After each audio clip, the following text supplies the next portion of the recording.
ఆంధ్రప్రదేశ్ ప్రభుత్వం వారిచే minority finance corporation యొక్క చైర్మన్గా నియమించబడినటువంటి శ్రీ మౌలానా షేక్ ముష్తాక్ అహ్మద్ గారు ఇప్పుడు ప్రమాణ స్వీకారం చేస్తున్నారు. నేను బిస్మిల్లాహిర్ రహ్మానిర్ రహీం. మౌలానా షేక్ ముష్తాక్ అహ్మద్ అను నేను ఆంధ్రప్రదేశ్ ప్రభుత్వం ద్వారా నియమించబడిన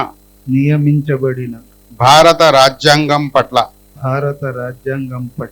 నిజమైన విశ్వాసంతోనూ ఆంధ్రప్రదేశ్ రాష్ట్ర మైనారిటీస్ ఫైనాన్స్ కార్పొరేషన్